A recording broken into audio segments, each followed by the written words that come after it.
Maravilha! Acabou a alegria, pessoal. Tudo bom? Tranquilo? Então a gente está fazendo essa aulinha aqui de hoje, sexta-feira santa, vocês estão aí acompanhando a aula em casa, né?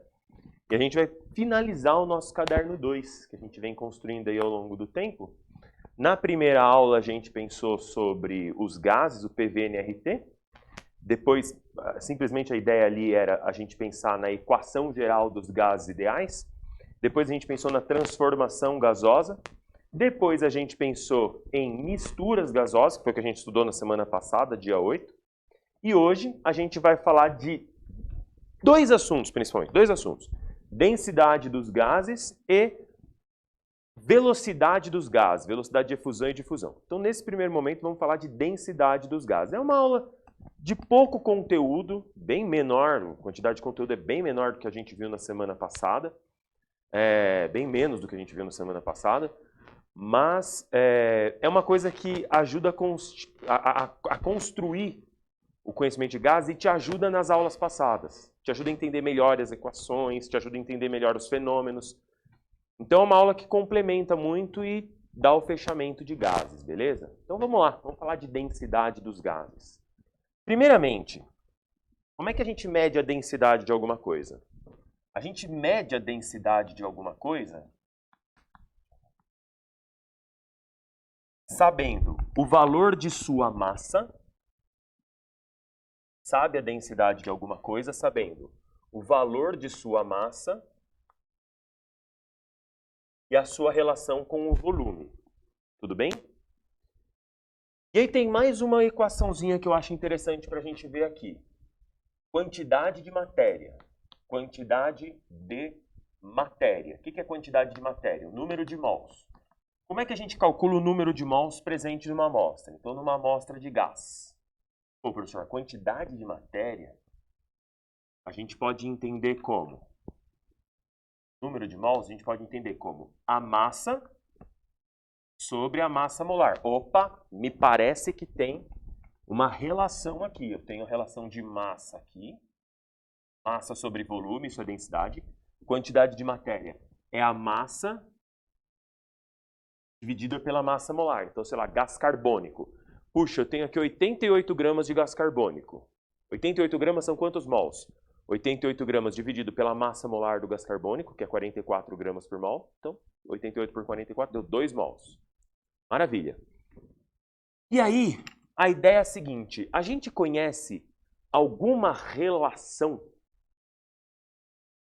entre densidade e número de mols? Putz, professor, eu não conheço nenhuma relação entre densidade e número de mols. Mas eu conheço uma relação entre número de mols e volume. Eu conheço uma relação entre número de mols e volume. Você conhece uma relação entre número de mols e volume? Você conhece? Você conhece? Você conhece? Eu conheço. Olha só, deixa eu só colocar esse daqui um pouquinho mais para cá. Você concorda comigo? Densidade é massa sobre volume. Então, eu posso isolar o volume. Eu posso falar que volume é a massa dividido pela densidade, não é não? Eu conheço uma relação entre o volume e o número de mols? Eu conheço. Eu conheço a equação geral dos gases ideais. Equação geral dos gases ideais. Qual é a equação geral dos gases ideais? Essa daqui, ó. A equação geral dos gases ideais é o PV igual a nRT. Se eu chegar no PV igual a nRT e substituir o volume, o que é o volume? O volume é a massa dividido pela densidade. Eu posso substituir aqui, né, professor? Eu posso. Então vamos lá. Ó. Pressão vezes a massa dividido pela densidade. E se eu também substituir o N, o que é o N, professor? O N está aqui. Eu vou até colocar em outra coisa. É a massa dividido pela massa molar. Então isso é igual a massa sobre a massa molar vezes RT. Que legal, professor. O que eu posso fazer agora?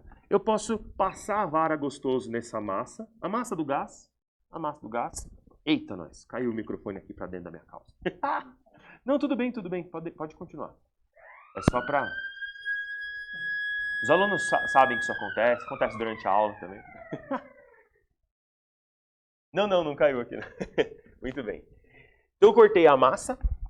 E aí como é que ficou? Ficou assim, né? Pressão vezes... Por que corta a massa? Você pode pensar que ela está multiplicando, ela passa dividindo para cá, né? Então eu vou poder cortar. Então fica assim. Pressão sobre a densidade do gás é igual a RT sobre a massa molar. Agora é só a gente arrumar para isolar a densidade. Densidade passa para lá. Massa molar passa para cá e RT desce. Então fica uma formulinha bonita. A formulinha da densidade de um gás. Densidade de gás ideal. De gás ideal. Por que de um gás ideal? Porque, logicamente, eu usei a equação geral dos gases ideais para poder chegar nessa fórmula. Então, a densidade de um gás ideal, ela ficou desse jeito. Densidade é igual a pressão vezes a massa molar, dividido por RT. Olha que bonitinho, olha que bonitinho. Essa é a formulinha da densidade de um gás. E o que essa formulinha fala pra gente de bonito? O que essa formulinha fala pra gente de importante? Bom, primeiro, que eu tentei mostrar para vocês como que você chega nessa equação.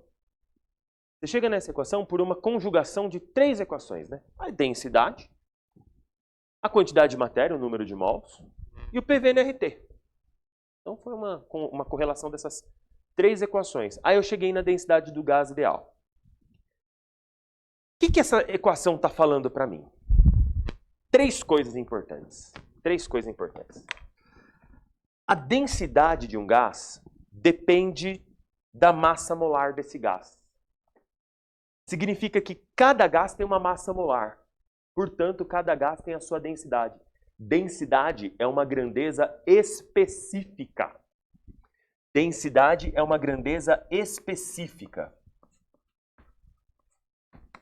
É uma grandeza específica. Lá no começo do seu curso, com o Edson, vocês viram o que era uma grandeza específica, uma grandeza intensiva, extensiva. No seu material, tá? A gente não costuma, às vezes, falar em sala de aula, porque realmente nenhum vestibular chega para você e fala o que é uma grandeza específica, o que é uma grandeza intensiva, o que é uma grandeza extensiva. Isso é uma coisa secundária. Eu mesmo, numa aula, eu particularmente não dou essas definições. Mas específica é uma coisa que aparece muito na sua vida. Por exemplo, calor específico. Massa específica a gente costuma falar também. Então é importante você, pelo menos, ter o conhecimento do que significa esse negócio específico aí, né? O que significa falar que é uma coisa específica? Significa que, não depende da quantidade. De novo, densidade não depende da quantidade. Professor, como assim densidade não depende da quantidade? Densidade não é massa sobre volume? É. Então depende da quantidade? Não. Se você pegar 1 litro de água, vamos pensar na água que é uma coisa mais próxima da gente. 1 litro de água tem 1000 gramas. A densidade da água fica 1000 gramas por litro, ou 1 quilograma por litro, ou se você preferir, 1 grama por ml. Se você pegar 2 litros de água, aumentei a quantidade, vai mudar a densidade? Não vai. 2 litros de água tem 2 quilogramas. A densidade é a mesma. 2 quilogramas por 2 litros é 1 quilograma por litro. Se você pegar 3 litros de água, professor, 3 litros de água tem 3 quilogramas. Então a densidade continua sendo 1 quilograma por litro. Densidade não é uma grandeza extensiva. É uma grandeza específica. Ela não depende da quantidade. Se você tem o Oceano Pacífico ou um copo d'água, a densidade é a mesma. Um copo de água do Oceano Pacífico, lógico. Tudo bem? A densidade é a mesma. Então, densidade é uma característica específica. E a gente vê, porque a massa molar também é uma grandeza específica. Cada gás tem a sua. Cada gás tem a sua. Professor, massa molar também é específica? É.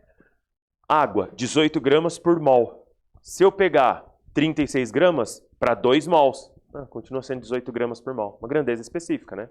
Ou seja, não depende da quantidade.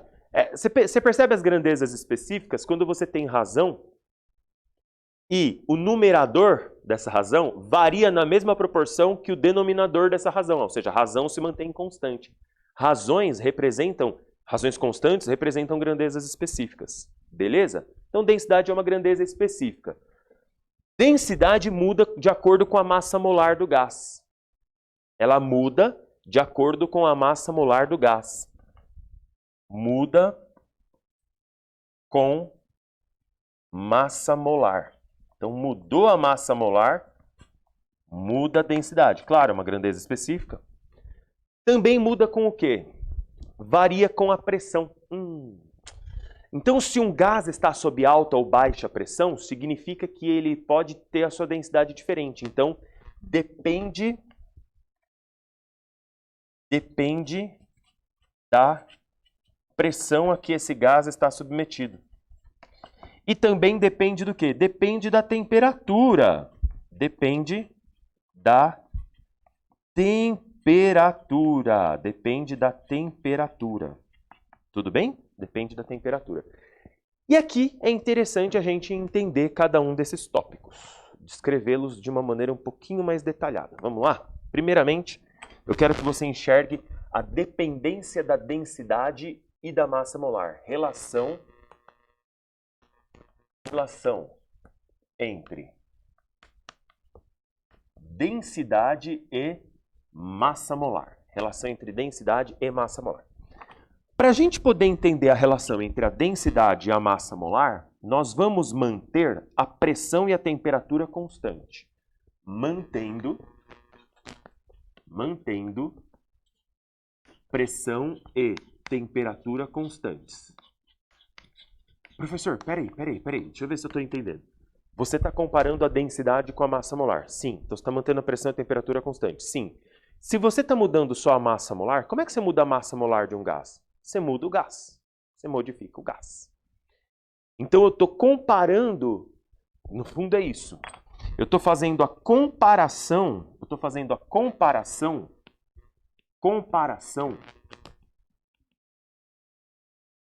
entre gases diferentes, porque eles têm massas molares diferentes, entre gases diferentes. Estou fazendo a comparação entre gases diferentes sob mesmas pressão e temperatura. No fundo, é isso que eu estou fazendo. Eu estou fazendo a comparação entre gases diferentes. Porque como é que você vai ter massas molares diferentes? Só se você tiver gases diferentes, né? Só se você tiver gases diferentes. Então, eu estou fazendo a comparação entre gases diferentes sob as mesmas pressão e temperatura. O que a gente percebe? Densidade e massa molar são diretamente proporcionais. Densidade e massa molar são diretamente proporcionais. Diretamente proporcionais. O que significa isso? O que significa isso, professor? Significa que se eu tenho uma massa molar maior, é porque eu tenho uma densidade maior. Se eu tenho uma massa molar maior, eu tenho uma densidade maior. Compare os gases. Os gases estão submetidos à mesma pressão e temperatura? Pega dois balões diferentes, duas bexigas diferentes. A coisa está tomando forma. Pega duas bexigas diferentes. Essas bexigas têm gases diferentes. Muito bem. Elas estão na mesma pressão? Sim. Elas estão na mesma temperatura? Sim. Tem a mesma massa molar? Não. Quem é o gás mais denso? Aquele que tiver a maior massa molar. Veja que eu não estou pensando no R porque o R é constante mesmo. Então, mantendo P constante, R constante e T constante, que gás vai ter maior densidade? Vai ter maior densidade aquele que tiver maior massa molar. Desde que estejam mantidos pressão e temperatura. Tudo bem? Então, eu quero que você pense aqui comigo. Ar atmosférico. O ar. Ar atmosférico. A gente estudou na semana passada, pessoal. Qual que é a massa molar do ar atmosférico? A massa molar do ar atmosférico é de aproximadamente 29 gramas por mol. Pega o hélio. Massa molar, 4 gramas por mol. O que acontece quando você pega um objeto de densidade menor do que a da água e joga na água. Se a densidade do objeto é menor do que a densidade da água, ele boia. Se a densidade do objeto é maior do que a densidade da água, ele afunda. Legal, professor. Eu encho um balão de hélio, eu pego um balão de hélio e vou mergulhar na água? Não, no ar. Esse é o ar. Esse aqui é o ar. Ar, atmosfera. Ar, atmosfera. Pega um balão de hélio. Pega um balão de hélio e coloca na atmosfera. Pega um balão de hélio e coloca na atmosfera. Você concorda comigo que esse balão de hélio,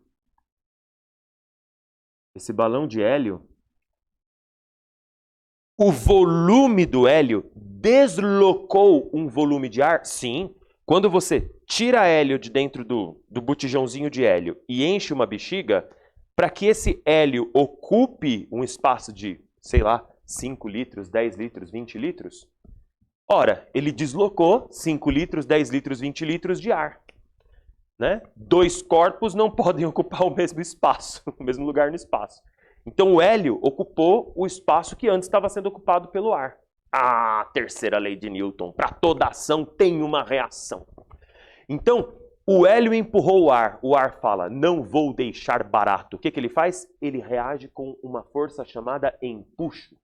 Empuxo é a força de reação provocada por um líquido que teve seu volume deslocado ou um gás que teve seu volume deslocado, um fluido. Se o fluido teve seu volume deslocado, ele tem um empuxo. Por isso que um objeto de menor densidade na água boia, porque o empuxo da água é maior do que o peso do objeto. Professor, dá para fazer essa relação só com a densidade? Dá. Dá para você pensar só pela densidade. Se o objeto é menos denso do que o fluido, o empuxo do fluido é maior do que o peso do objeto. Vocês vão estudar isso melhor com o Neto lá no caderno 6. Mas eu estou te explicando de fato o que é. Por que uma coisa menos densa boia? Por causa de uma força chamada empuxo, com X, tá bom? Empuxo. É o empuxo que faz com que os objetos flutuem. Nós estamos num fluido. Então, se eu pego uma bexiga que tem um gás cuja massa molar é menor do que a massa molar do ar, ou seja, se a massa molar é menor, a massa molar do hélio é menor do que a massa molar do ar. Logo, a densidade do hélio é menor do que a densidade do ar. Tudo bem? A massa molar do hélio é menor do que a massa molar do ar. Se a massa molar é menor, a densidade é menor. Então, a densidade do hélio é menor. E o que acontece quando você pega um objeto cuja densidade é menor? Do que o fluido que o contém. Ele boia. Boiar no ar é voar, é flutuar. Então, esse balão de hélio vai flutuar. Esse balão de hélio vai subir. E é por isso, por causa do empuxo que o ar exerce sobre o balão de hélio. Né? O empuxo, a força que o fluido vai aplicar sobre o balão é maior do que o peso do balão. Tá bom? Então tá aqui. Eu tenho que a massa molar do ar atmosférico é 29 gramas por mol. Vocês peguem as anotações da semana passada para ver como que eu calculei isso. Massa molar do hélio você pega na tabela periódica, é 4 gramas por mol. Então, pela relação de massa molar, dá para você fazer a relação de densidades. Por quê?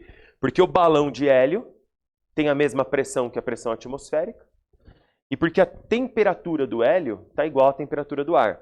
Professor, mas quando o balão de hélio sobe, a pressão atmosférica diminui. Verdade. E o balão se expande, né? Conforme eu vou me elevando na atmosfera, a pressão diminui, então o volume vai se expandir e a pressão interna vai continuar igual à pressão atmosférica. Então, de fato, a pressão atmosférica vai mudando conforme o balão sobe? Sim. Só que a pressão interna vai mudando junto com a pressão atmosférica. E a pressão interna sempre fica igual à pressão atmosférica. Então o balão vai sofrendo uma expansão, vai sofrendo uma expansão, ele vai subindo e vai sofrendo expansão, vai subindo e vai sofrendo expansão, vai subindo e vai sofrendo uma expansão. Vai chegar lá no alto que esse volume vai se romper, o balão vai explodir lá no alto. Certo? Tudo bem, pessoal? Tranquilo? Agora, tem uma coisa interessante. E se eu encher uma bexiga com gás carbônico? É o que sai do seu pulmão, né? Ah, sai do meu pulmão gás carbônico, professor. Ah, eu quero que uma bexiga voe, igual bexiga de hélio com gás carbônico. Vai voar? Não vai, né? Por quê? Porque a massa molar do gás carbônico é 44 gramas por mol. Se a massa molar é 44 gramas por mol, ela é maior do que 29. Se a massa molar é maior, é porque a densidade é maior, o gás carbônico afunda. Ah, professor, eu gosto tanto do balão que fica voando. Você gosta, né? Então tem que comprar um balãozinho de hélio mesmo. Tá bom? Então é isso aí. Portanto, eu posso entender que os gases que flutuam na atmosfera, os gases que flutuam na atmosfera, os gases que flutuam na atmosfera, necessariamente precisam ter, os gases que flutuam na atmosfera precisam ter massa molar menor do que 29 gramas por mol. Tá? Massa molar menor do que 29 gramas por mol. Se tiver uma massa molar igual, ele vai ficar assim, né? Mas para voar mesmo assim, tem que ser menor. Tem que ser menor.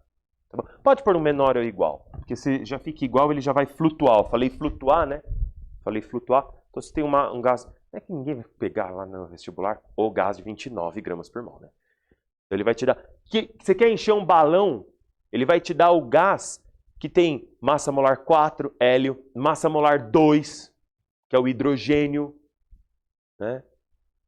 Começo do século XX, final do século XIX, começo do século XX, o ser humano inventou um negócio maravilhoso, o dirigível, né? Inventou o dirigível para poder fazer um transporte mais rápido, e realmente o dirigível ele revolucionou a ideia de transporte na época. Já viram dirigíveis, né? Você está aí com a internet aberta, dá um dirigível. O primeiro fluido utilizado no dirigível para ser o fluido ascensional, né, foi o hidrogênio. Porque no começo do século XX a gente não conhecia hélio aqui no planeta Terra. Olha que loucura, né? O hélio ele foi descoberto primeiro lá no Sol, por isso que o nome dele é hélio. Significa Sol. Foi descoberto lá no Sol. Depois que a gente foi descobrir que tinha hélio aqui na Terra. Olha que bacana. Mas, então o primeiro fluido ascensional de dirigíveis foi o hidrogênio, foi o gás hidrogênio, foi o H2. Foi o H2. Que tem massa molar 2 gramas por mol, massa molar menor, ele é muito menos denso. Qual que é o problema do gás hidrogênio? O problema do gás hidrogênio é que ele é inflamável, né? Ele é inflamável. O H2 é inflamável. E aí qual que é o problema? Se esse dirigível fura, eita, nós vai vazar gás hidrogênio para a atmosfera e pode ser que esse cara pegue fogo. Que foi o que aconteceu, você pode colocar aí na internet, ver que eu não estou mentindo, com o dirigível Zeppelin.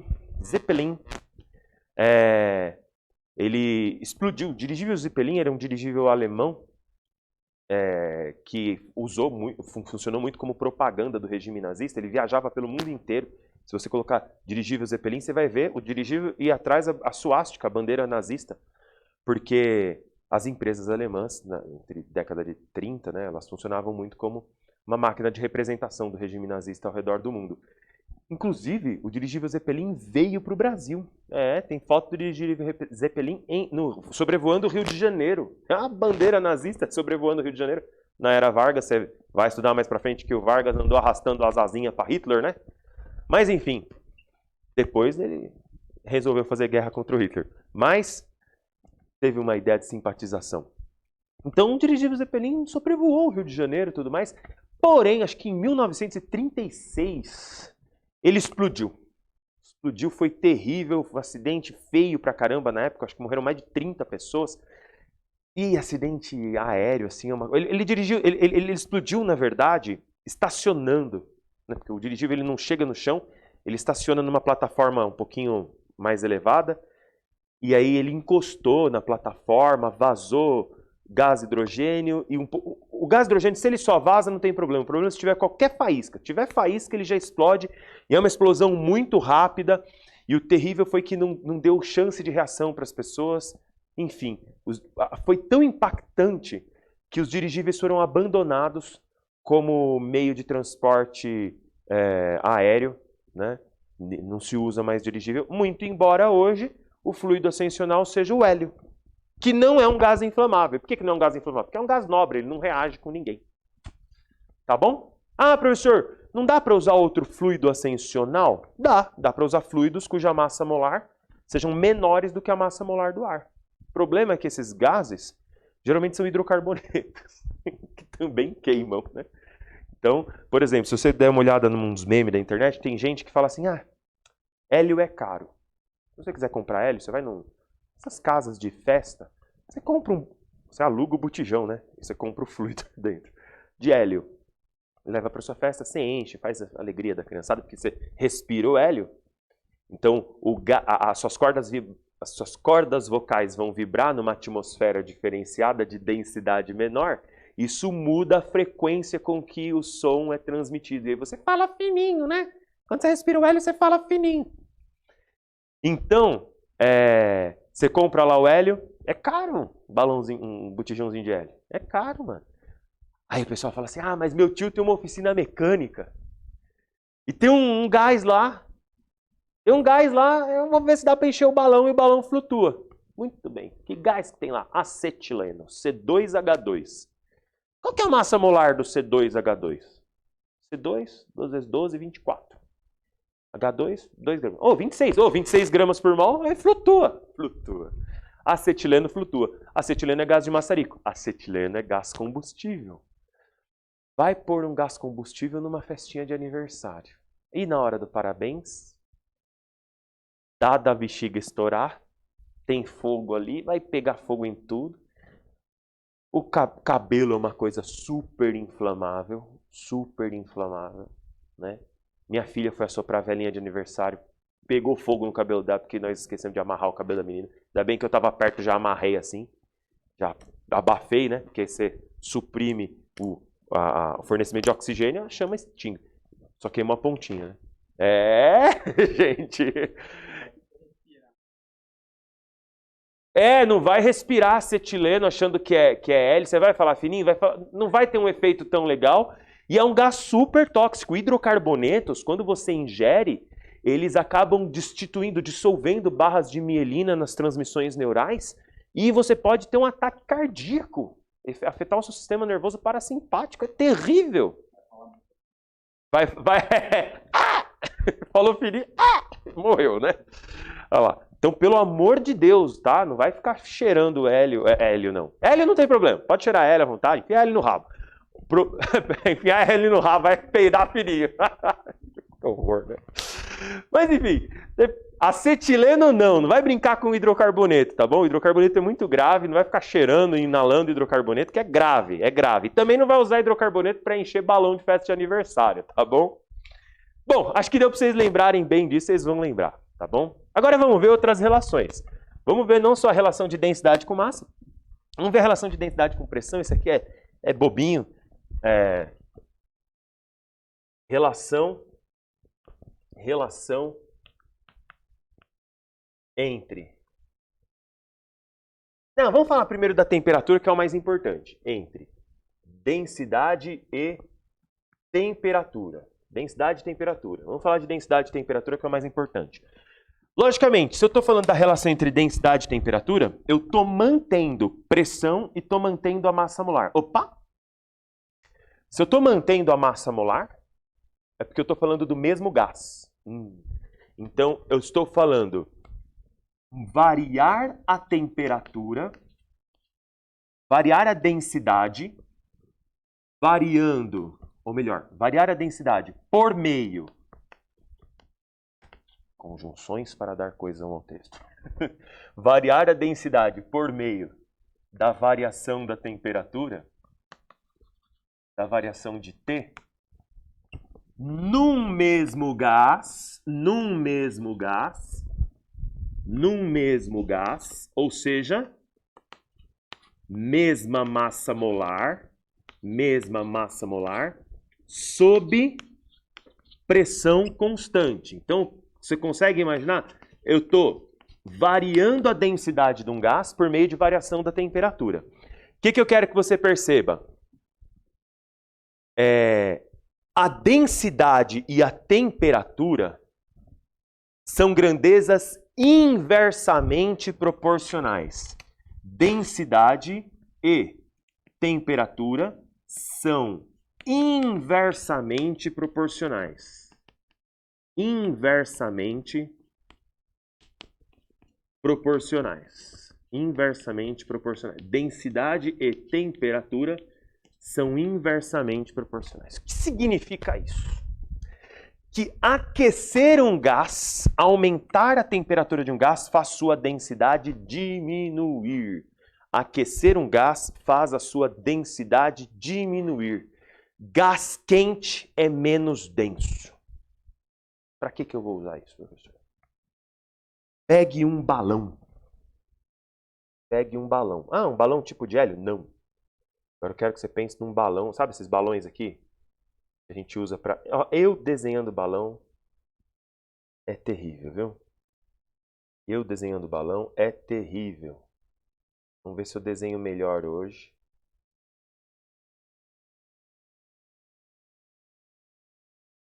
Eu desenhando balão, uma coisa terrível. Mas enfim, ó. Tudo bem? Olha lá. A pessoinha tá aqui. Toda feliz. Ei, eu aqui. Tá bom? O que tem aqui embaixo do balão? O que tem aqui, ó? Aqui tem chama, né? Aqui tem chama. Aqui tem fogo. Tem fogo. Meu Deus, professor, tem fogo, eu tenho medo. Ó, tem fogo aqui. Então, o ar atmosférico entra e o que você vai ter aqui dentro? Ar quente. Ar quente. E o que você tem fora? Ar frio. O balão está imerso no ar. É ar imerso no ar. Professor, qual que é a densidade do ar dentro do ar? Bom, a massa molar é a mesma. Qual que é a densidade do ar dentro do ar? A massa molar é a mesma. Eu tenho a mesma massa molar. Porém, a densidade do ar quente é menor do que a densidade do ar frio. A densidade do ar quente é menor do que a densidade do ar frio. E o balão sobe. Então o balão vai subir, porque a densidade dele é menor do que a densidade do ar frio. Então o ar fora está frio, o ar dentro está quente, ele vai subir. Tudo bem?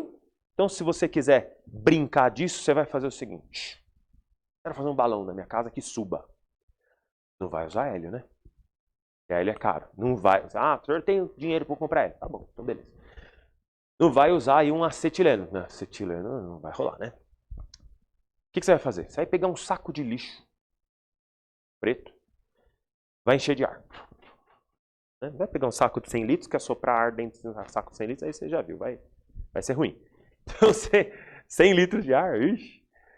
Mas pega um saco de lixo, amarra bem depois que você encheu, para o ar não vazar, e põe no sol. Mas num dia quente, hein? Sabe aquele dia de rachar o coco? Põe no sol. O que vai acontecer? O saco preto, sabe a cor preta, ela absorve todos os comprimentos de onda, todas as frequências, todo o espectro da onda, e vai emitir muito pouco. Então o saco vai esquentar muito mais do que seria um saco branco, um saco azul. Então beleza, o saco vai esquentar pra caramba. O ar dentro vai esquentar. Conforme a temperatura aumenta, a densidade diminui. Mano, o saco voa, o saco levanta. Eita nós, professor! Vai o saco ficar lá no alto, tudo bem? Aí vai embora, professor? Bom, não é tanto assim, porque conforme ele vai se elevando, a temperatura atmosférica em lugares mais altos é menor, então ele vai resfriando, depois ele volta, ele vai descendo, né? Mas é um balãozinho, tá bom? Tranquilo? Então pode fazer esse teste em casa. Qual que é outro teste que você pode fazer? Pode pegar uma bexiga e esquentar. A bexiga também se você esquentar a bexiga, como é que você vai esquentar uma bexiga sem estourar a bexiga, né? Ah, vou jogar água fervendo. Vai estourar a bexiga, vai derreter o plástico, vai estourar. Né? Então é mais complicado de fazer. Esse é o jeito mais interessante de fazer. Inclusive a Unicamp abordou essa maneira há um tempo. Tá bom, pessoal? Tranquilo? Aí é o seguinte, você pensa também no ar-condicionado. Por que o ar-condicionado fica na parte mais alta? Porque resfriando o ar que está em cima, diminuindo a temperatura, a densidade aumenta. Então ele ficando mais denso, ele desce. Ele desce e empurra o ar mais quente, que é quente, portanto a densidade é menor, ele voa, e assim você gera uma corrente de convecção, né? Um vento, o ar circula na sala, o ar vai circulando na sala e resfria. Aquele ar quente que subiu vai ser resfriado, o ar frio que desceu vai aquecer as pessoas, vai aquecer as pessoas. O ar frio que desceu vai resfriar as pessoas e ele vai aquecer, e aí quando ele aquece ele sobe, e aí você vai ter esse ciclo constante. Tá bom, pessoal? Tranquilo? Dúvidas? Se você tem dúvida, paciência, não estou te ouvindo, mas volta o vídeo que eu vou responder quantas vezes for necessário, tá bom? Repito quantas vezes for necessária, você pode voltar à vontade. Tá bom? Fechou? A parte final aqui é a relação de densidade com pressão. Pô, professor, era só isso essa aula? É só isso, filhão. Só isso. Só isso, ó. Relação entre densidade e pressão. Relação entre densidade e pressão vai ser o quê? Diretamente proporcional. Mantendo temperatura e massa molar. Se eu estou mantendo a massa molar, eu estou falando do mesmo gás. Aí é que assim, aí você comprime o gás, quanto mais você comprime o gás, maior a sua densidade. É isso. Então, eu quero que você pense que o volume está constante, e aí quanto maior a pressão ali dentro, mais denso ele vai ser. Então, densidade e pressão são diretamente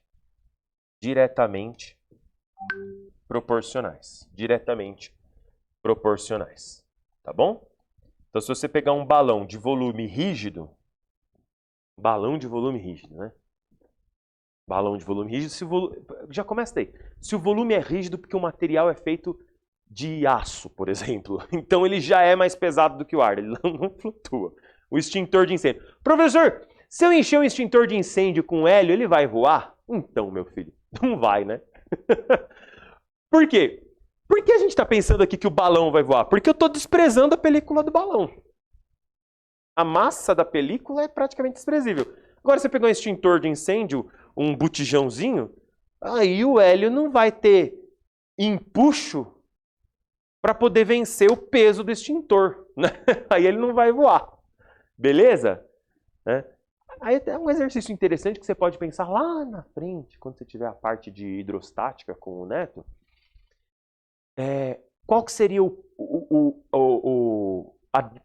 a quantidade de hélio que seria necessária para poder elevar um balão na atmosfera? Né? Por exemplo, você pega o balão vazio, ele voa sozinho? Que brisa, professor. Claro que não, né? Balão não é fantasma. Não é o mascote da Copa. Vocês viram que é assustador aquele mascote da Copa? Aquele pano de prato, assim, que fica... Para pano de prato, né? O balão não é um pano de prato voador. Não um fantasminha. Preciso colocar ele com uma quantidade de hélio que, de fato, faça com que ele tenha um empuxo. Muito bem. Então, essa quantidade de hélio tem que vencer o peso do balão em si, da película.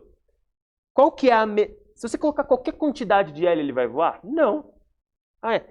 Sou econômico, senhor. Hélio é caro. Eu vou encher só um pouquinho. Se enche só um pouquinho, aquela quantidade de hélio já não faz o balão.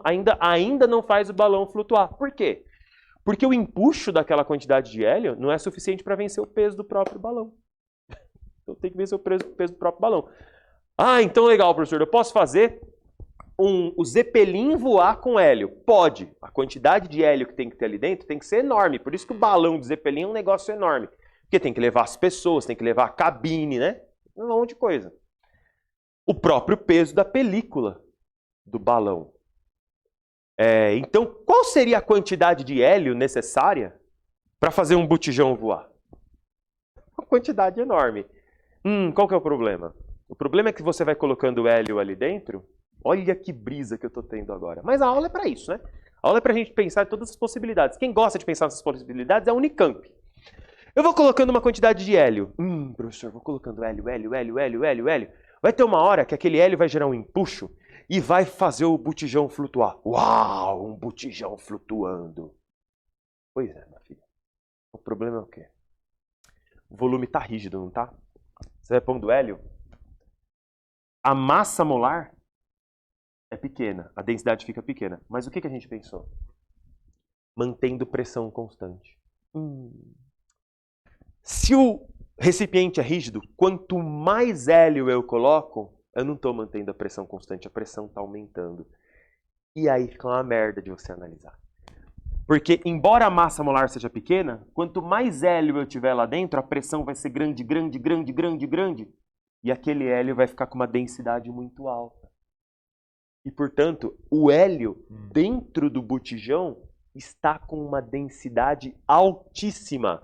Embora ele tenha massa molar pequena, a densidade está alta porque ele está sob alta pressão. Basicamente, é o seguinte, mantendo o volume constante, se a massa é enorme, a densidade está alta pra cacete, entendeu? Então, pensa nisso. Eu, quando comparo massa molar, eu estou pensando numa bexiga que tem volume flexível, que a pressão interna é sempre igual à pressão externa. Tá bom? Eu não estou pensando num recipiente rígido, tipo um cilindro. Beleza? Não viaja, tá bom? Não fica querendo fazer botijão de gás flutuar por aí. Gente, se quiser dar aquela pausa de 5 minutos, para você tomar uma água, fazer um xixi, um cocô, tá bom? Dá 5 minutos, eu vou apagar a lousa e a gente volta para falar de velocidade dos gases e fazer exercícios. Beleza? Pausou. Muito bem, gente. Tranquilo? Então agora vamos falar de velocidade dos gases. Se você quiser, você que está anotando, fazer uma nova fichinha, como se fosse uma nova aula mesmo, tá bom? Fica à vontade. Agora, se você quiser dar continuidade, tá bom. Tópico, a gente fez o tópico 1 ali, relação de densidade e massa molar. Tópico 2, relação de densidade e temperatura. Tópico 3, relação de densidade e pressão. O que eu vou colocar aqui como tópico 1, você pode pôr como tópico 4, fica à vontade, tá bom? Então, a gente vai falar de velocidade dos gases.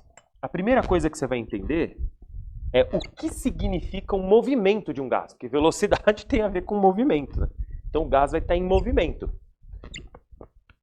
O que significa difusão e efusão? Difusão e efusão são fenômenos de transporte dos gases, de fluidos, na verdade, né? São fenômenos de transporte,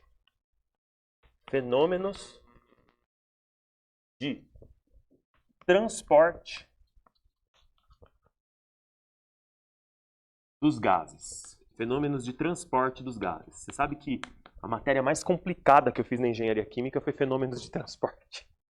Porque exatamente, a gente não estuda gases apenas, mas estuda líquidos, né? Então, fluidos, mecânica dos fluidos, né? Chegou a estudar a mecânica dos fluidos, Rubens? Não? Na química não estuda. No técnico você estudou. Técnico em mecânica você fez? Técnico em química. De fato, o técnico em química precisa lidar com a indústria, né? Então, sim. Eu estudei na engenharia, mecânica dos fluidos. Então, mecânica dos fluidos, fluido é o quê? É um líquido ou é um gás. Então, você tem fluidos newtonianos que respeitam as leis de Newton. Então, respeita a ideia de massa, de relação de gravidade, peso, empuxo. Então, tudo bonitinho. E tem os fluidos não newtonianos. Se você quiser entender o que é um fluido não newtoniano, é uma areia movediça. A gente tem aquela experiênciazinha para ver fluidos não newtonianos, que é pegar leite e maisena, ou água e maisena, e aquele... Dá uma olhada na internet, fluido não newtoniano, maisena. Você bate em cima desse fluido, e no imediato momento que você bate, ele se comporta como um sólido. Ele se comporta como um sólido. Olha que loucura. Ele fica rígido. Aí se você vai colocando o seu dedo devagarzinho, aí beleza. Areia movediça é um fluido não newtoniano, né? Já fez? Aí você foi brincar com isso. Químicos são pessoas perturbadas, não confio em químicos.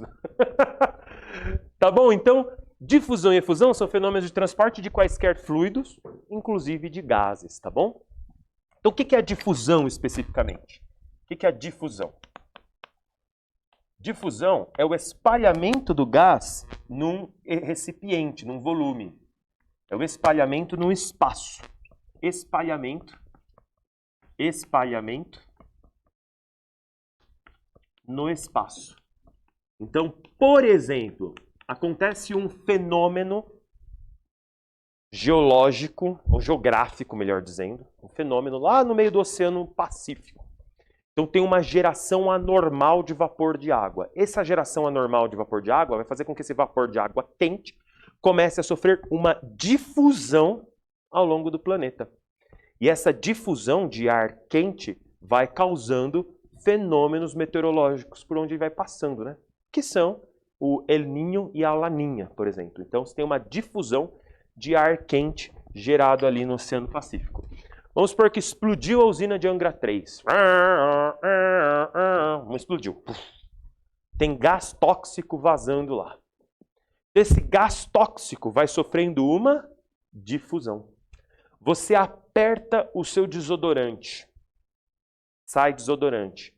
De repente, a pessoa que está lá no fundo da sala sente o cheiro de desodorante. Por quê? Porque o gás que saiu dali de dentro sofreu uma difusão. Eu peidei aqui. Meu peido vai fazer uma difusão na atmosfera. Então, difusão é o espalhamento do gás no espaço. E o que é efusão? Efusão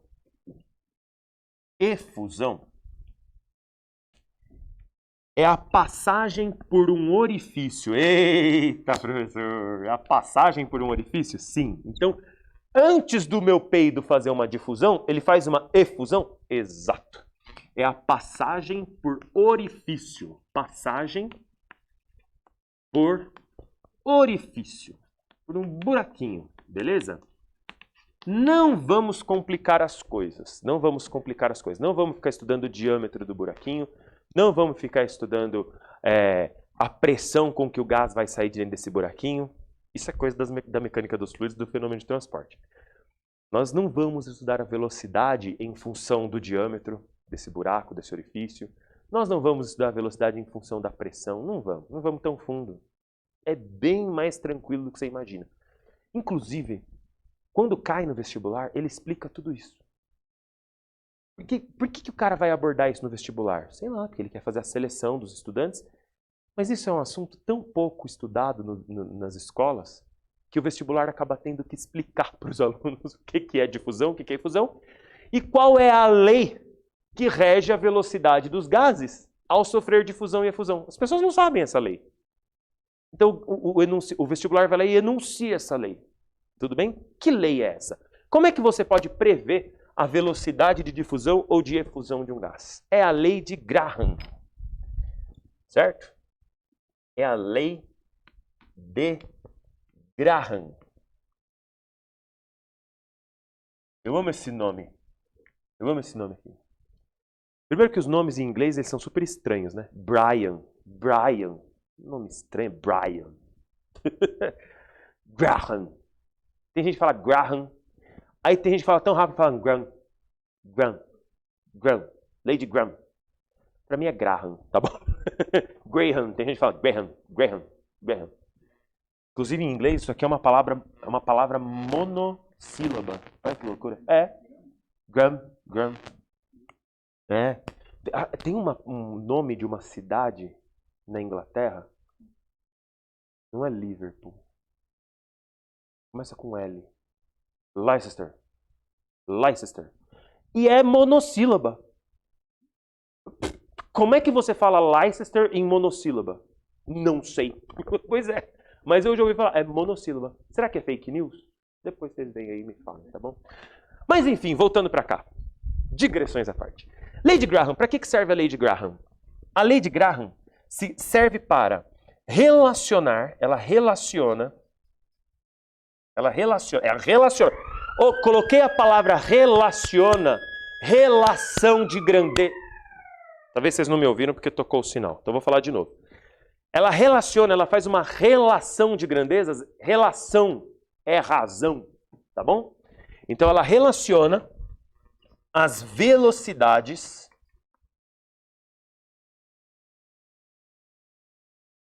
de dois gases distintos. De dois gases. Então você está comparando a velocidade de dois gases. Qual que é essa lei, professor? Vai, fala. A velocidade do gás 1 sobre a velocidade do gás 2. Desculpa, aqui eu não vou demonstrar essa lei para vocês, tá? A demonstração dessa lei é para fazer a demonstração correta, matematicamente complicada. Ela envolve parâmetros de soma sequencial. É difícil. Então, só vou cuspir essa lei aqui para vocês, tá bom? A razão entre a velocidade do gás 1 e a velocidade do gás 2 é igual a raiz quadrada da razão entre a massa do gás 2 e a massa do gás 1. Massa o quê? Massa molar. Então esse V1 é a velocidade do gás 1. V, velocidades. M, massa molar. É massa molar. E eu também tenho mais uma relação. Massa molar, mantendo pressão e temperatura constante, massa molar é comparável à densidade. Então eu posso falar também assim. É igual a razão entre a densidade do gás 2 e a densidade do gás 1. Tá bom? Então tá aqui. Essa é a lei de Graham. Essa é a lei de Graham. Então D aqui é a densidade. D é a densidade. Vamos tentar entender melhor essa fórmula? Geralmente, quando aparece no vestibular, eles colocam a fórmula. Ou eles dão a fórmula, ou eles falam. Eles escrevem a fórmula no enunciado. Beleza? Então, a razão entre as velocidades é inversamente proporcional à raiz quadrada das massas molares. A razão entre as velocidades é inversamente proporcional à raiz quadrada das massas molares. Ou inversamente proporcional à raiz quadrada das densidades, já que massa molar e densidade são diretamente proporcionais. Nossa, professor, muito interessante. Quando que eu aplico a lei de Graham? Quando eu comparo. Comparação entre, presta atenção, velocidade de difusão do gás 1, difusão de 1 e difusão de 2 sob mesmas pressão e temperatura. Ou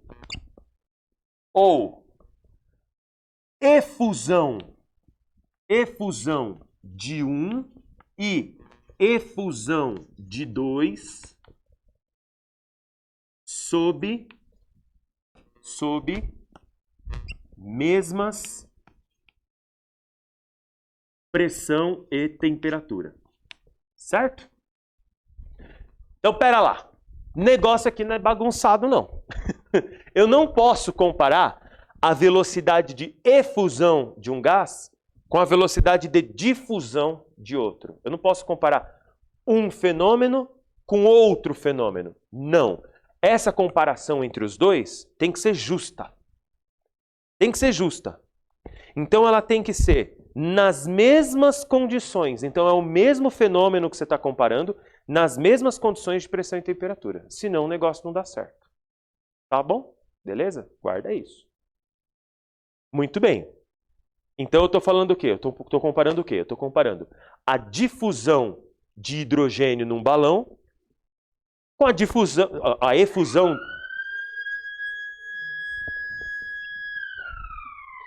Eu estou comparando a efusão do hidrogênio por um orifício com a efusão do oxigênio passando pelo mesmo orifício, na mesma pressão e na mesma temperatura. Tudo bem? Professor, essa lei então parece meio limitada. Exatamente. É limitada. Tá bom? Não é um negócio geral. Não dá para eu calcular. Eu quero calcular a velocidade de difusão do hidrogênio nessa sala. Não, essa lei não permite que você calcule a velocidade de difusão do hidrogênio nessa sala assim sozinho. Para saber a velocidade de difusão do hidrogênio, você teria que saber a velocidade de difusão de um outro gás aqui. Tá entendendo? Eu só consigo saber a velocidade de um gás em comparação com a velocidade de outro. Essa que é a ideia. Tudo bem? Tranquilo? Muito bem. Então vamos dar um exemplo de como que a gente vai usar isso. Eu vou te dar 2 exemplos aqui que eu acho que vai matar bonitinha a ideia. Né? Exemplo 1. Exemplo 1. Então meu exemplo 1 é: qual ou D a velocidade de H2 em um ambiente, sabendo que a velocidade de O2 é de, sei lá, vou colocar aqui um número bonitinho. A velocidade de O2 é de 400 metros por segundo. Você é doido, professor? Você é doido? 400 metros por segundo? Pois é, a velocidade do oxigênio é alta, a velocidade dos gases é altíssima. É altíssima. Já fez Fiskin 3? Já, né? Gostou. Você fez com o Peter? Ai, ai. É altíssima a velocidade dos gases, né? Na Físico-Química 3 a gente estuda a velocidade de difusão, efusão, passagem por orifício, fluxo gasoso. É bem legal esse assunto. É difícil, mas é interessante. Então, dê a velocidade do H2 em um ambiente, sabendo que a velocidade de O2 é de 400 metros por segundo. Dados. Massa molar do H2, 2 gramas por mol. Massa molar do oxigênio, 32 gramas por mol. Espera aí, professor. Vejo eu aqui que o oxigênio tem massa molar 16 vezes maior do que a do hidrogênio. Não é isso? 32 não é 16 vezes 2? É. Então, se a massa molar do oxigênio é maior, a velocidade... Olha bem. Velocidade e massa molar são inversamente proporcionais. Velocidades e massas molares são inversamente proporcionais. O que significa isso? Que se o gás tem massa molar menor, a velocidade dele vai ser maior. Se o gás tem massa molar menor, tá vendo? Massa molar menor, a velocidade dele vai ser maior. Professor, o oxigênio é 16 vezes mais maçudo. Então, a massa molar do hidrogênio é 16 vezes menor. A massa molar do hidrogênio é 16 vezes menor. Então, significa que se a massa molar dele é 16 vezes menor, a velocidade dele vai ser 16 vezes maior. Verdade? Não. Por que não? Tem uma raiz no meio do caminho. Drummond falou que era uma pedra? Não, é uma raiz. É uma raiz no meio do caminho. No meio do caminho tem uma raiz. Como é que você vai fazer então? Vamos fazer a conta. Tá tudo bonitinho, tem todos os dados. Então a velocidade do H2 sobre a velocidade do O2 é igual a raiz quadrada, hein? Da massa molar do O2 sobre a massa molar do H2. Olha que bonitinho. Tá bom?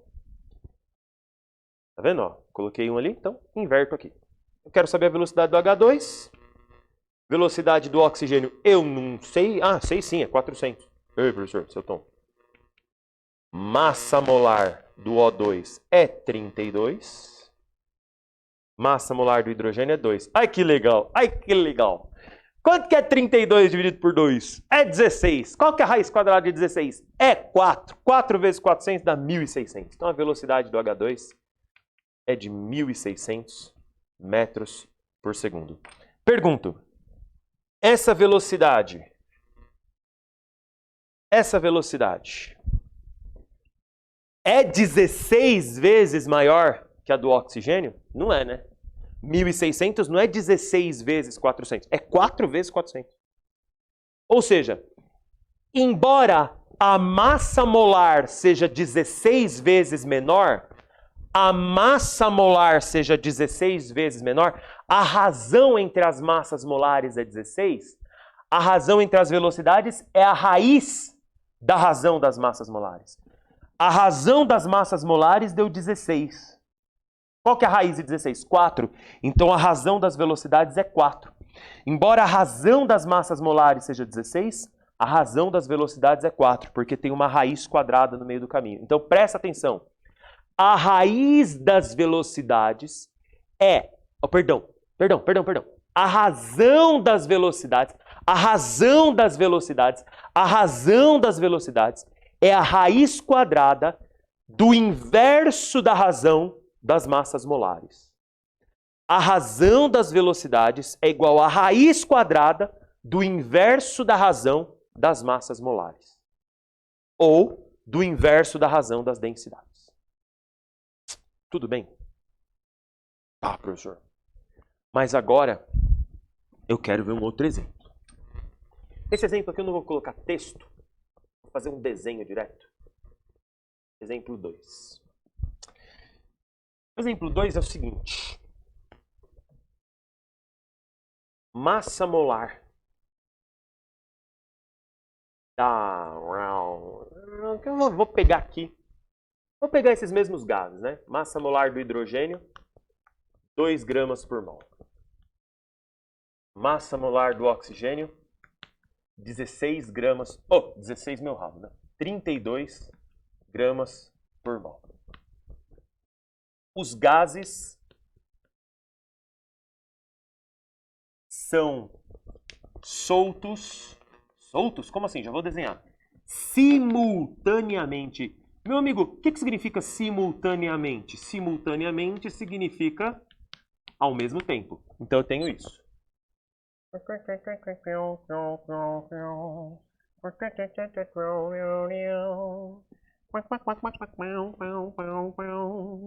Olha aqui. Deste lado eu tenho H2. Deste lado eu tenho O2. O meu percurso tem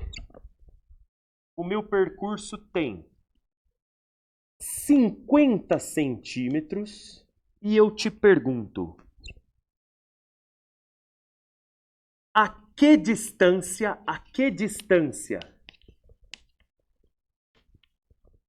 da partida, do ponto de partida do H2, a que distância do ponto de partida do H2 ocorrerá o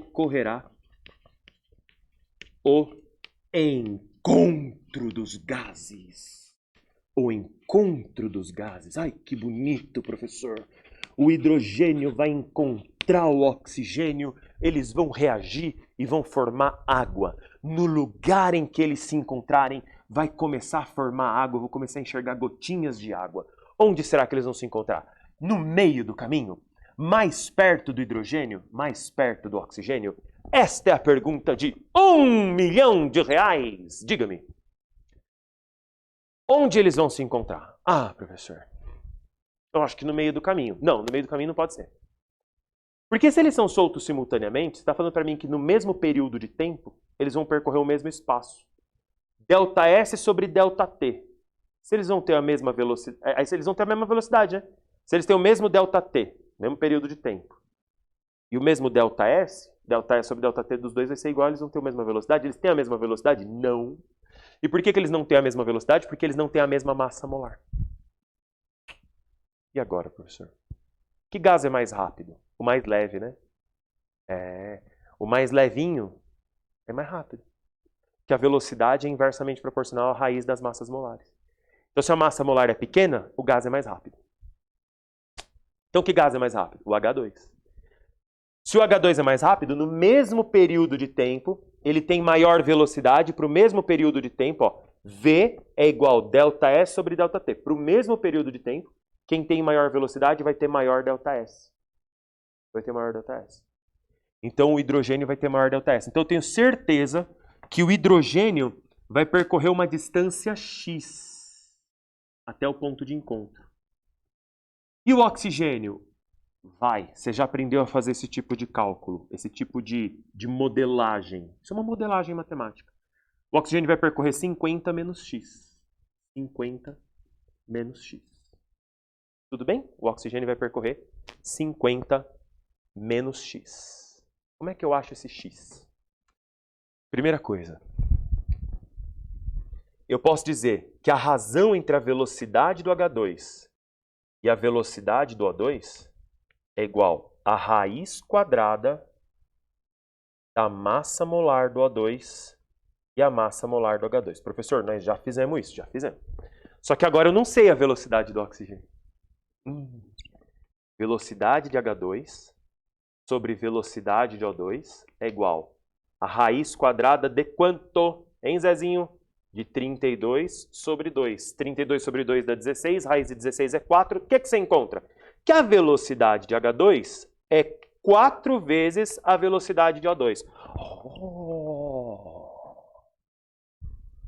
Professor, tá saindo. Tá saindo, entendeu? Sabe aquele cocô difícil de sair? Tá, até arrebenta as hemorroidas? Tá saindo, professor. Tá saindo, tá saindo, tá saindo. O que você pode pensar para encontrar o x agora? X é o ΔS. O que é a velocidade do H2? Velocidade do H2 pode ser entendida como o ΔS do H2 sobre ΔT. O que é a velocidade do O2? Velocidade do O2 pode ser entendida como o ΔS do O2 sobre ΔT. Vai-me Deus, professor, você conseguiu enfiar a cinemática na química? Pois é. Então eu posso pegar essas equaçõezinhas e colocar ali. O ΔS de H2 sobre ΔT é igual 4 vezes o ΔS de O2 sobre ΔT. Os gases não vão percorrer simultaneamente, então o período de tempo que o oxigênio vai percorrer esse espaço é igual ao período de tempo que o hidrogênio vai percorrer esse espaço. Então você pode passar a vara gostoso no ΔT aqui, ó. Vai ficar o quê? Quanto é o ΔS de H2? O ΔS de H2 é x. Esse ΔS de H2, isso aqui, ó, isso aqui. Isso aqui é x. E o que é esse ΔS de O2? Esse ΔS de O2 é 50 menos x.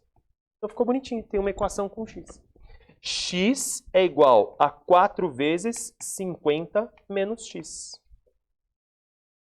Então você vai ter que x é igual a 200 menos 4x. Menos 4x passa para o outro lado como 5x. 200 dividido por 5, x é igual a 40 centímetros. Então, significa que o hidrogênio vai percorrer 40 centímetros, enquanto o oxigênio vai percorrer apenas 10 centímetros. Professor, você é mó bobão. Eu já tinha percebido que a velocidade do hidrogênio é 4 vezes maior. Se a velocidade do hidrogênio é 4 vezes maior, significa que a distância percorrida por ele vai ser 4 vezes maior que a distância percorrida pelo oxigênio. Em 50 centímetros, significa que vai ser 40 e 10. Parabéns, muito bem. Você conseguiu pensar isso? Porque os números são fáceis e ótimo. Eu adoro trabalhar com números fáceis, porque você trabalha o entendimento do conceito. Esse é o meu objetivo, te explicar o conceito. Não é ficar fazendo conta. Fazendo conta, você faz, a calculadora faz. A calculadora faz, mas no dia do vestibular você não vai ter calculadora, né? É bom você treinar a continha. O problema é, e se a razão das massas molares é mó bosta? Né? Tipo, amônia e cloro e HCl, 34 sobre 36,5. Aí você vai ter que fazer continha, ter que tirar raiz quadrada de uns números bosta. Tá bom? Então eu só te expliquei aqui qual que é a forma correta de você pensar, de você raciocinar. Tá bom? Beleza? Bom, vamos fazer os exercícios agora? Vamos fazer o exercício? Rubens, quanto tempo já passamos de aula? Isso, agora foi quanto? Ah, beleza. Então, estamos com tempo.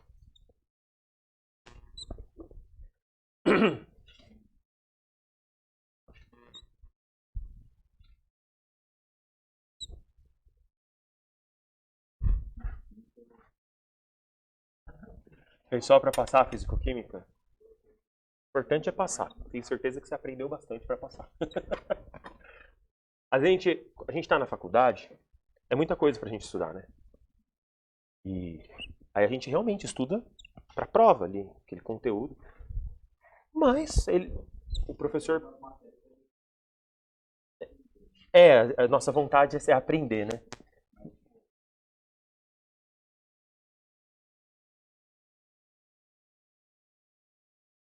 Exatamente, exatamente. A gente nunca consegue, de fato, manter uma rotina de estudo na faculdade que você vai aprendendo tudo desde o começo. Oi? Não, tudo bem, pode deixar solto. Pode deixar solto, né?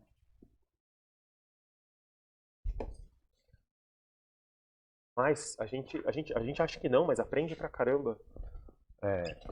Nessa de estudar pra caramba, assim, correndo, só pra fazer a prova. Aprende pra caramba.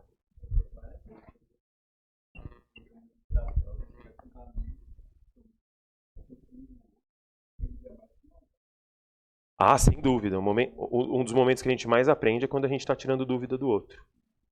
Foi assim que eu virei professor. Não, é sério. Muito bem, pessoal. Então pega aí comigo. Os exercícios, eles assim, não tão complicados de coração, pessoal, de coração. Acho que o mais complicado aqui é por causa de uma continha que você vai ter da UFG. É só esse aqui que é o mais complicadinho, tá bom? Então, exercício 1 da FUVEST. Tem um exercício 5. Ah, não. Esse aqui é de boa. Uma balança, FUVEST, exercício 1. Uma balança de 2 pratos, tendo em cada prato um frasco aberto de ar. Exercício 1 da FUVEST.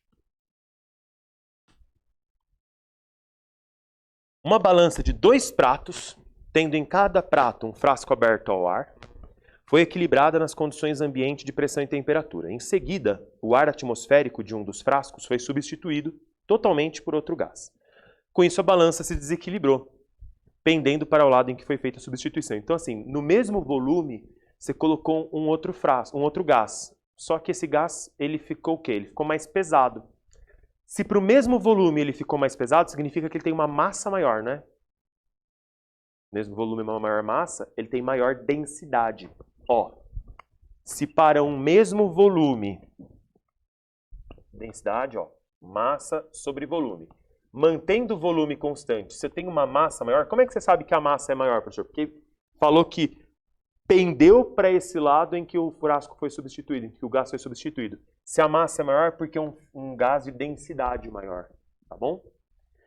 Então, com isso, a balança se desequilibrou pendendo para o lado em que foi feita a substituição. Letra A, dê a equação da densidade de um gás ou mistura gasosa em função de sua massa molar ou massa molar média. Esse exercício ele é muito antigo, tá? FUVEST, década de 90. Então era muito comum na FUVEST até a década de 2000. A década de 2000, época que eu fiz o vestibular. Eu me lembro que no meu vestibular, FUVEST 2008, eu tive que enunciar a hipótese de Avogadro. Foi a última vez que eu me lembro numa prova de química que a FUVEST pediu para você enunciar uma lei ou dar uma fórmula. As provas têm sido mais analíticas, menos memorizativas.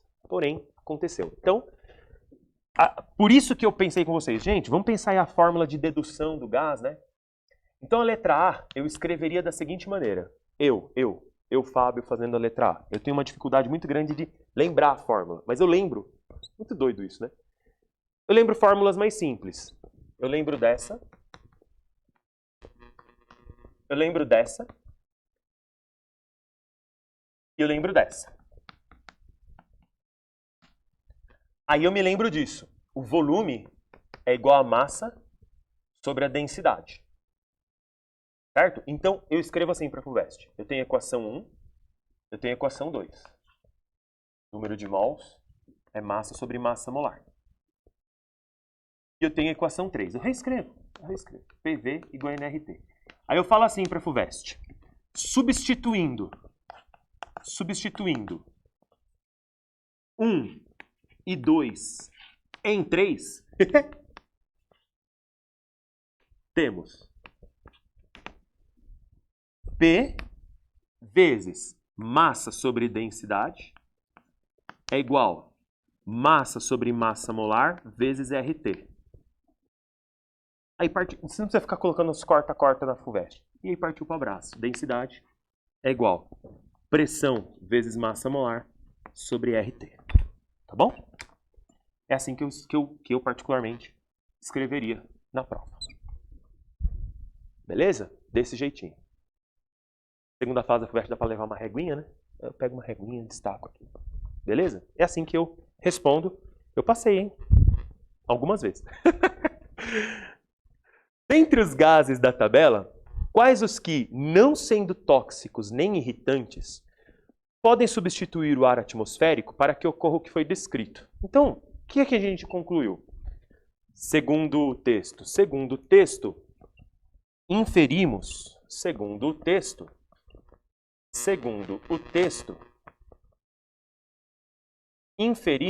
entendemos, se você quiser usar, inferimos que o gás substituinte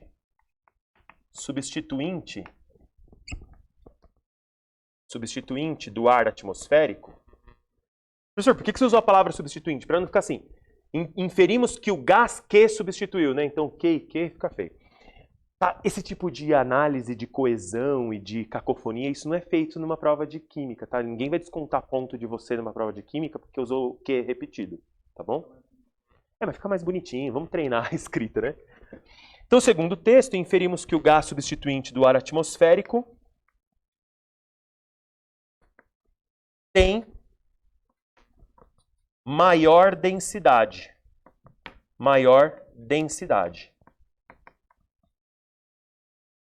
Logo, maior massa molar.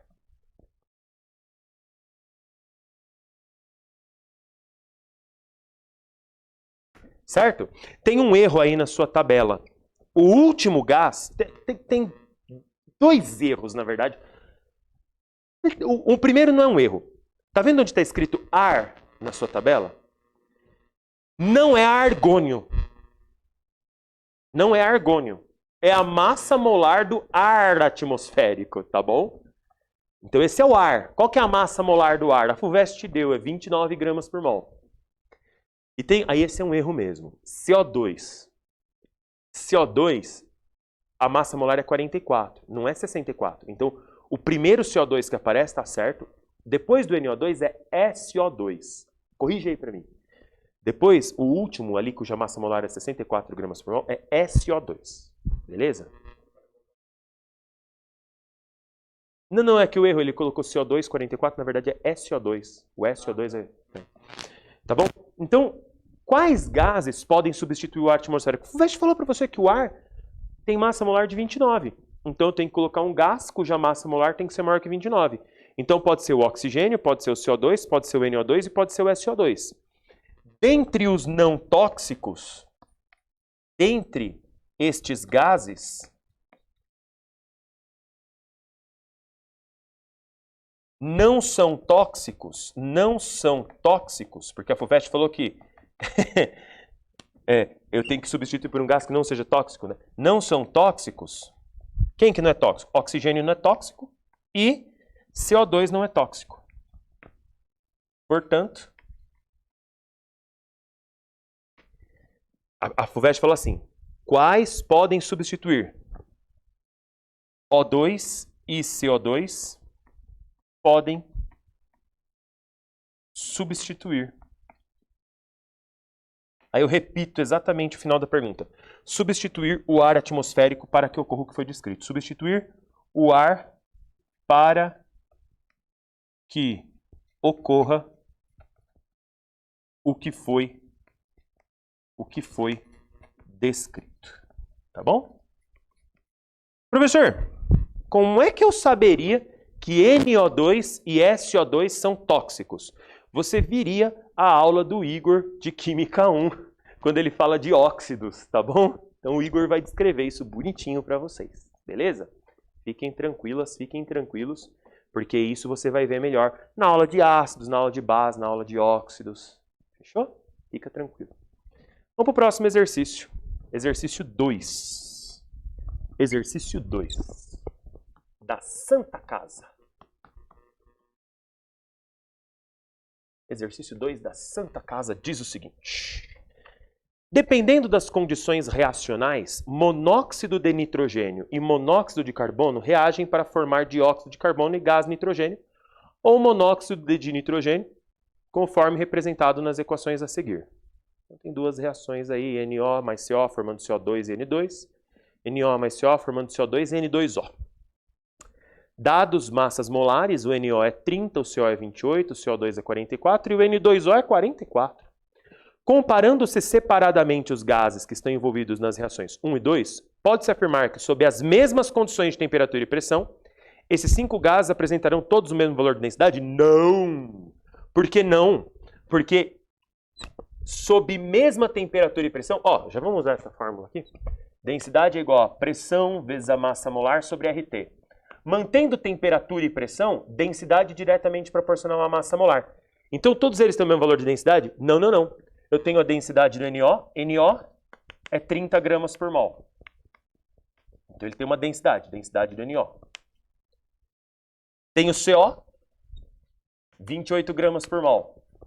Então eu tenho aqui a densidade do CO, que é diferente da densidade do NO. E CO2 é 44 gramas por mol. E N2O é 44 gramas por mol. Eu tenho que a densidade do CO2, na mesma condição de temperatura e pressão, vai ser igual à densidade do N2O. Ai, professor, eu posso dizer que a densidade desses dois gases sempre vai ser igual em quaisquer condições? Não! Pode ser que as densidades deles fiquem diferentes se eles estiverem em diferentes pressões e temperaturas. Porém, na mesma pressão e na mesma temperatura, eles têm a mesma densidade. Tá bom? Então são 3 grupos. Apresentarão cada um deles um valor diferente? Não, cada um deles não apresentará um valor diferente. Comporão apenas 3 grupos com valores diferentes de densidade? Exato. Densidade do NO, densidade do CO, densidade de CO2 e N2O compõem um outro grupo. Então a alternativa correta é a letra C. Letra C. Fechou? De boa, né? Puxa, me parece que a Santa Casa gosta desse assunto, hein? Porque caiu em 2021 e caiu em 2022. Deus me ajude a entrar na Santa Casa. Eu não sou santo, professor, mas eu quero entrar na Santa Casa. Para estudar, tá? Para estudar. Não quero entrar de outro jeito, não. Só para estudar. Na tabela são apresentadas informações sobre a mistura gasosa presente na atmosfera em 2 diferentes altitudes. Na troposfera, que é mais próxima da crosta terrestre, e na mesosfera, que fica acima de 50 km da crosta, ou crosta. Então, regiões da atmosfera. Na troposfera, a densidade do ar é 1, e na mesosfera, que está lá no alto, nossa, a densidade do ar caiu pra caramba. Por que a densidade do ar caiu pra caramba? Bom, ele me fala que a temperatura na troposfera é 17 graus Celsius. E lá no alto, na mesosfera, é X. A pressão aqui embaixo é 1. Na troposfera. Nós estamos na troposfera, né? Tem 10 km, mas começa aqui onde nós estamos. E lá na mesosfera, qual que é a pressão? Baixíssima, né? Coluna de ar lá no alto é pequenininha. 4,2 vezes 10 a menos 6 atm. Nossa. Considerando que a massa molar do ar em toda a atmosfera é aproximadamente constante, massa molar é a mesma, né? Quantos gramas tem por mol? É a mesma coisa, 29 gramas por mol. O valor da temperatura na mesosfera, representado na tabela pela letra X, é quanto? Esse exercício, olha que tal.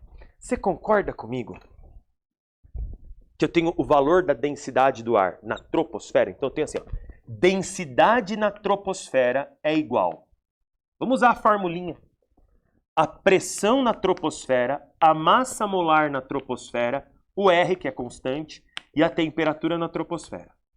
E a densidade na mesosfera vai ser a pressão da mesosfera, a massa molar na mesosfera, o R e o T. Tudo bem? Tá bom. Tem duas coisas que estão sendo constantes, você pode usar qualquer uma delas. Vou usar o R. Tudo bem? Vou usar o R. O R é constante. Então eu posso dizer que R é igual PTMT, ó, PTMT sobre DTTT. Ó. E o R também é igual a MM R sobre, ó, aqui é M, temperatura na mesosfera. Temperatura na mesosfera. Então eu posso igualar um com o outro. Então a pressão na troposfera vezes a massa molar na troposfera sobre a densidade da troposfera e a temperatura da troposfera é igual o quê? A pressão na mesosfera, a massa molar na mesosfera, sobre sou tonto, aqui é densidade, né? Aqui é a densidade da mesosfera. A densidade da mesosfera e a temperatura da mesosfera. Muito cuidado com o seguinte, a temperatura da troposfera é de 17 graus Celsius, porém eu não vou usar 17 graus Celsius, né? Porque eu tenho que usar em Kelvin. Então, 273 mais 17 vai dar 290 Kelvin. 290 Kelvin. Muito bem. Deu 290 Kelvin.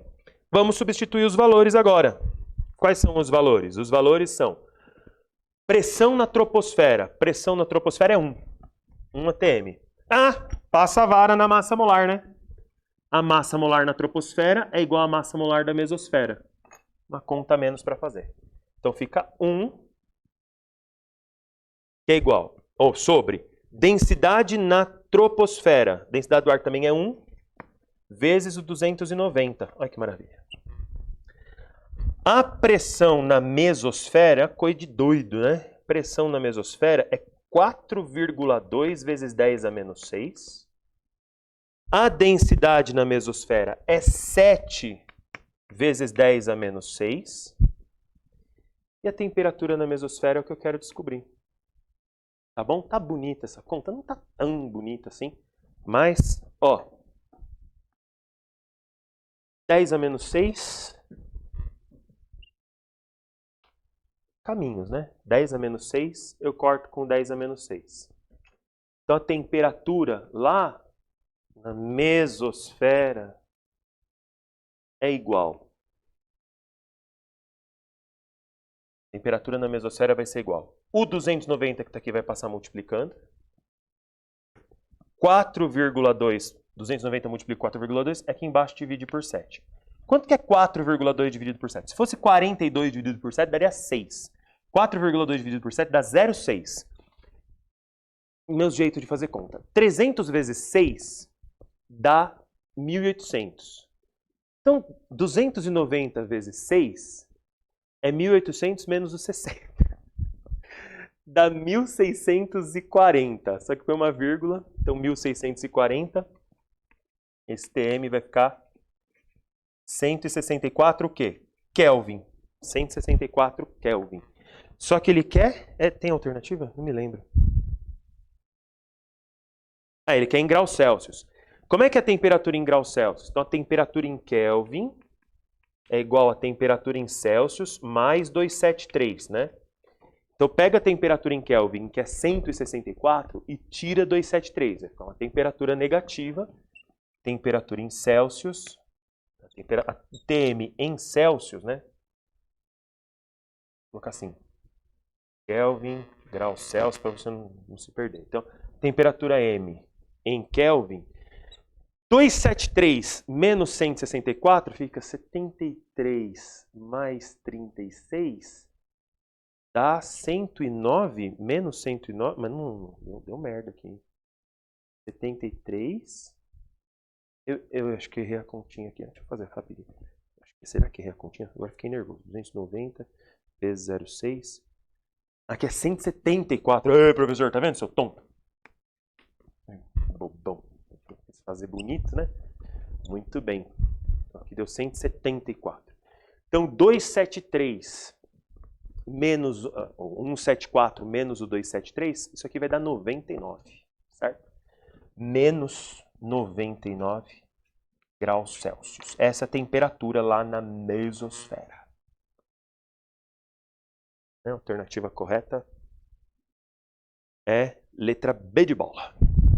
B de bola. Fechou? Certo, gente? A temperatura lá na alta é bem menor. Bem menor. Então, caiu a temperatura. É engraçado, né? Caiu a temperatura, a densidade teria que aumentar. Mas também caiu a pressão. A densidade tem que cair. Quem ganhou? Quem influenciou mais a densidade? Pressão influenciou mais, né? Pressão influenciou mais. A pressão caiu mais incisivamente do que caiu a temperatura. A alternativa correta ficou letra B de bola. Tá bom? 4. Exercício 4 da UFG. Na época que a UFG não tinha aderido ao Enem, né? Então tinha os vestibulares das federais. E vocês ficavam doidinhos, né? Tinha que fazer um monte de prova no país inteiro. Rubens, quanto tempo já passou? Tínhamos passado... Faltam 10? Não, tem 10, né? Então tinha 40, mas... Tá. Então tem mais 10 minutos. Muito bem. Então vamos para o exercício 4. Exercício 4 diz o seguinte. Processo de enriquecimento de urânio passa pela separação de hexafluoretos de urânio, que são constituídos por diferentes isótopos de urânio. As velocidades de efusão desses hexafluoretos são muito próximas, sendo que a razão entre a velocidade de efusão do hexafluoreto que contém o isótopo de urânio mais leve em relação ao que contém o mais pesado é de 1,0043. Então a velocidade de efusão do leve, do hexafluoreto de urânio que contém o urânio mais leve, em relação àquele que contém o urânio mais pesado, essa razão é igual a 1,0043. Tá bom? De acordo com a lei de efusão de Graham, essa razão, olha o que ele fala, é igual à raiz quadrada da relação inversa de suas massas molares. Sendo a massa molar da substância que contém o isótopo de urânio mais leve igual a 349, então o UF6, que contém o isótopo de urânio mais pesado, a massa molar dele é de 349 gramas por mol. Como que eu calculo a massa molar disso? 6 vezes a massa do flúor mais a massa do urânio. Mas ele está falando para mim que tem dois tipos de urânio. Tem o urânio pesado e tem o urânio leve. A massa molar do mais leve, essa é a massa molar do leve. A pergunta dele é, calcule a massa atômica do isótopo mais pesado. Então você concorda comigo que a razão da velocidade do leve sobre a velocidade do pesado é igual à raiz quadrada da massa do pesado sobre a massa do leve? Não é isso? É isso. Eu sei que a massa do leve é 349. Sei que a massa do leve é 349. Dá para achar a massa do pesado. Fica assim, 1,0043 ao quadrado. Puta merda, professor. 1,0043 ao quadrado? Sim, você vai fazer. Massa do pesado sobre a massa do leve, que é 349. Tá bom? Quando você faz essa conta, você chega que a massa do UF... é a massa do UF6 pesado. Essa massa dá 352 gramas por mol. Tudo bem? 1,0043 vezes 1,0043. 3 vezes 3, 9. 3 vezes 4, 12. Vai 1, desce 0. 3 vezes 1, 3. Mais 4 vezes 3, 12. Vai 1. 4 vezes 4, 16. Mais 1, 17. Vai 1. 4 vezes 0, 0. Aí tem mais 1 aqui, ó. Cuidado, cuidado, cuidado. Né? Essa vírgula você tira aqui. Deixa para pôr a vírgula no final. Né? Aí põe mais um 0 aqui e 4. Aí, mais 0 vezes 0, 0, 0, 0, 0, 0. Mais, põe, porque senão você erra as casas. 0 vezes 0, 0, 0, 0, 0, sem 5 zeros, mais 3, 4, 0, 0, 1. Soma. Desce o 9, 2 e 2, 4, 1 e 7, 8. Aqui vai dar 1, 6, 4 e 8. 4 e 4 vai dar 8, 0, 0, 1. Quantas casas? 4 casas. 4 casas vai dar 8 casas. 1, 2, 3, 4, 5, 6, 7, 8. Então isso aqui deu 1,00861849 vezes o 349. Você vai fazer isso vezes 349 e vai dar 352. Tá bom? Eu sei que é chato fazer isso. São muitas casas. 4 casas decimais. Você vai pegar um número de 8 casas decimais e vai multiplicar por 352? Vai. 2 vezes 9, vai, sobe 1 e desce. Vai fazer com calma, vai fazer com tranquilidade. Tá bom? Beleza? Vai dar 352. Quando você terminar de fazer, você vai falar assim, tá bom. Deu 352. O que significa isso? O que significa essa massa molar de 352? Essa massa molar de 352, de UF6 pesado, é igual a massa de urânio mais 6 vezes a massa do flúor. E a UFG não deu para você aqui, mas ela te dava a tabela periódica. E você sabe que a massa do flúor é 19 olhando a tabela periódica. Então 352 é igual a massa do urânio mais 6 vezes 19. 6 vezes 19 é 114. 352 mais menos 114, a massa de urânio é 238. 238 gramas por mol. Tem 2 tipos de urânio. Vocês estudaram lá na aula de radioatividade. Tem urânio 235, tem urânio 238. Qual que é o bom? O bom, que deixa doidão. Que horror. Qual que é o bom que você usa para poder gerar energia nuclear? Porque ele emite radiação e causa o aquecimento da água. Qual que é o bom? O bom é o 238, é o urânio mais pesado. Como é que você separa? Quando você pega o minério uranila, minério, onde tem muito uranila? Na Rússia, sul da Rússia. Tem muito lugar na África. O Brasil tem muito urânio. O Brasil tem muito urânio. Pega a uranila e joga no ácido fluorídrico. A rocha. O que a rocha tem? A rocha tem tudo. A rocha tem urânio, a rocha tem ferro, a rocha tem sílica, um monte de coisa. E tem urânio. Muito pouco. Essa uranila você joga no ácido. O ácido vai transformar ácido fluorídrico, vai transformar em fluoreto. Fluoreto de ferro, fluoreto de sílica, um monte de coisa. Inclusive fluoreto de urânio. Hexafluoreto de urânio, que é um gás. Só que você vai ter flúor ligado ao urânio 235 e vai ter flúor ligado ao urânio 238. Então você tem uma mistura de 2 gases de UF6. Como é que você separa? Bom, o UF6 mais leve e o UF6 mais pesado. Você coloca numa centrífuga. Você centrifuga os gases. E aí aquele que é mais leve se separa daquele que é mais pesado num processo de difusão. De efusão, na verdade, que escapa por um orifício. E aí você conseguiu separar os dois. Então você tem um gás de urânio que não é radioativo, o mais leve, e tem um gás de urânio que é radioativo. Esse gás você pega, leva para um novo tratamento químico para poder constituir barras de urânio, né? Se separar o F6 do urânio, você faz o processo de redução do urânio. Porque o flúor tem NOx-1 e o urânio tem NOx mais 6. Então você tem que reduzir o urânio para que ele vire urânio metálico, geralmente. Então você tem uma barra de urânio metálico que é super radioativa, pega essa barra de urânio metálico, joga no reator, ela gera calor e você aquece a água que vira vapor e movimenta uma turbina. Eita, caiu o álcool! Tá bom? É assim que funciona o processo de fabricar urânio. Vamos fazer o exercício 5, então? Para finalizar, certo? Para finalizar. Então, já fiz todas as cores aqui. Falta o amarelinho. Vamos fazer de amarelinho agora. Exercício 5.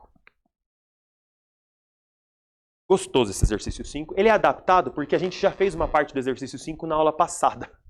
Na aula de misturas gasosas. né, na FAMERP de 2021, veio com o item A e B. O item A a gente resolveu semana passada. Hoje a gente está fazendo o item B. A figura ilustra uma montagem experimental composta por 3 recipientes contendo gases puros à mesma temperatura e separados por válvulas. Não estão na mesma pressão. Em determinado instante, as válvulas são abertas, permitindo que as moléculas gasosas possam se difundir pelos recipientes até que seja atingido o equilíbrio. A temperatura permanece constante durante todo o processo. Classifique o sistema quanto ao número de fases após a abertura das válvulas. A gente aprendeu semana passada que toda mistura gasosa é homogênea, portanto tem apenas uma fase. Quanto ao número de fases, o sistema tem apenas uma fase, é um sistema homogêneo. De novo, acorda! O sistema, quanto ao número de fases, tem apenas uma fase, é um sistema homogêneo. Considerando que a velocidade de difusão é inversamente proporcional à raiz quadrada da densidade dos gases, qual dos gases deve se difundir com maior velocidade? A gente sabe que a densidade do gás é dado por pressão vezes massa molar sobre RT. Dessa maneira, você pode falar que a densidade do CO2 é igual à pressão do CO2, que é 3, não me importa o volume. A massa molar do CO2 é 44 gramas por mol sobre RT. A densidade do hidrogênio vai ser a pressão a que o hidrogênio está submetido, que é 0,8, vezes a massa molar do hidrogênio, que é 2, sobre RT. E a densidade do argônio, que aqui é argônio, não é ar atmosférico, é argônio. Tá? A pressão é 1,25 vezes a massa molar do argônio, que a FAMERP te dava a tabela periódica, é 40 sobre RT. Então a densidade do CO2 fica 3 vezes 40 dá 120, 3 vezes 44 dá 132 sobre RT. A densidade do hidrogênio vai ser 1,6 sobre RT. E a densidade do argônio é 40 vezes 12,5, é 4 vezes 12,5, que dá 50. 50 sobre RT. Então você concorda comigo que se eu colocar as densidades em ordem crescente, porque depois ele quer, qual dos gases deve se difundir com maior velocidade? Então, colocando as densidades em ordem crescente. A densidade do H2 é menor do que a densidade do ar, que é menor do que a densidade do CO2. Muito bem. Só que a gente lembra, pela lei de Graham, que a densidade é inversamente proporcional à velocidade. Tem uma raiz quadrada lá no meio do caminho, mas não importa, fica inversamente proporcional. Então significa que a velocidade do H2 é maior do que a velocidade do ar, do argônio, que é maior que a velocidade do CO2. Portanto, H2 é mais rápido. H2 é mais rápido. Então ele vai se difundir aqui, vai se espalhar nessa mistura gasosa mais rapidamente que os demais. Tá bom, pessoal? Gente, uma boa Páscoa para vocês. Comam chocolate, fiquem com a família de vocês, abrace a família de vocês, porque tudo que a gente tem é chocolate e as pessoas que estão à nossa volta. Tá bom? Beijo para vocês. Muito bom passar essa aula com vocês. Vocês viram a minha cara sem máscara pela primeira vez na vida? Não, no Instagram às vezes você vê a minha cara sem máscara, né? Mas se você não me tem no Instagram, você me viu a minha cara agora sem máscara. Tá bom?